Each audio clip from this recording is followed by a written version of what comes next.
আজকে রান্না করলাম রুই মাছ দিয়ে সিম আলু দিয়ে তরকারি রান্না করলাম আর ভাত রান্না করলাম।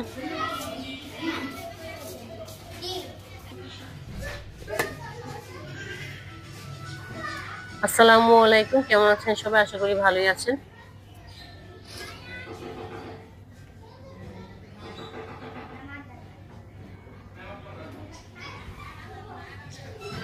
তো চলুন রান্না বান্নার পার্টি চলে যাই। তো মাছগুলো ধুয়ে লবণ হলুদ মরিচ গুঁড়ো মেখে রেখেছিলাম। এখন তেল গরম দিছি, মাছগুলো দিয়ে দিব। মাছগুলো ভালো করে ভাজবো। একটা একটা করে সব মাছ দিয়ে দিলাম।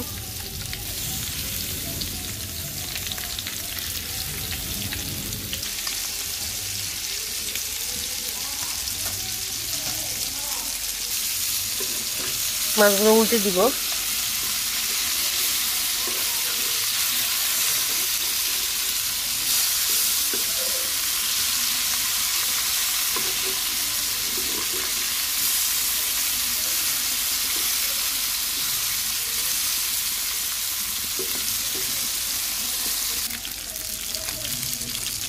ভাজা হয়ে গেছে, এখন নামিয়ে নিব।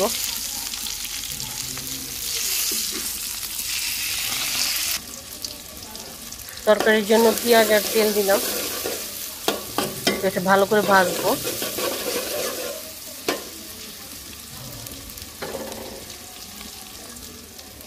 যে মাছগুলো উঠিয়ে রেখেছি বাটিতে ভেজে, পেঁয়াজটা ভাজা হয়ে গেছে। এখন টমেটো দিয়ে দিব। এখানে 2টা টমেটো নিচ্ছি,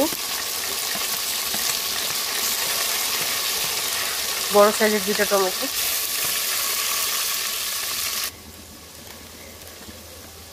এখন লবণ দিব পরিমাণ মতো।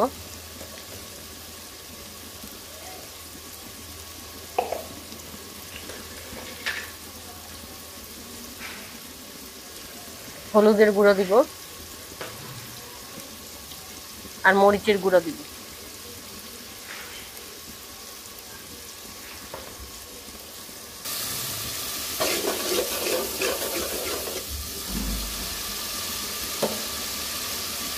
এখন সিম আলুগুলো দিয়ে এটার সাথে ভালো করে কষাবো। সিম আলুগুলো কেটে ধুয়ে রেখেছি।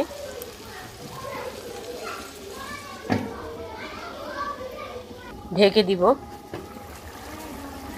ঢাকনাটা উঠিয়ে আবার নেড়ে চেড়ে দিব।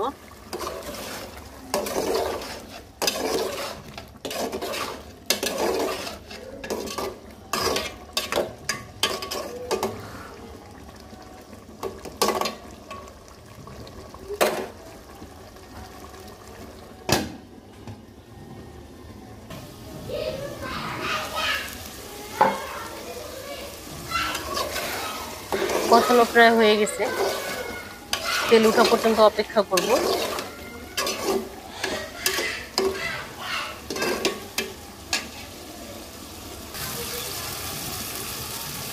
এখন পরিমাণ মতো ঝোল দিয়ে দিব।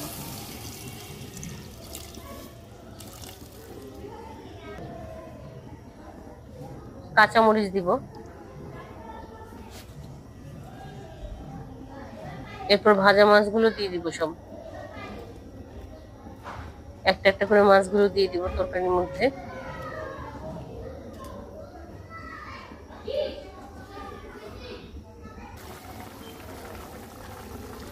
বলক চলে আসছে, এখন ঢেকে দিব।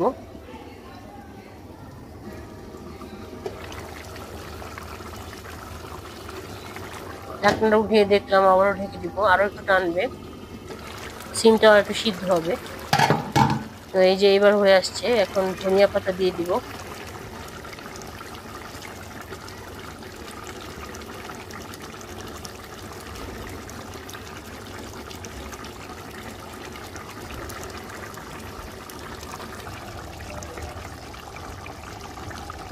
তরকারিটা হয়ে গেছে, নামিয়ে নিব। তো ভালো থাকবেন সবাই, আসসালামু আলাইকুম।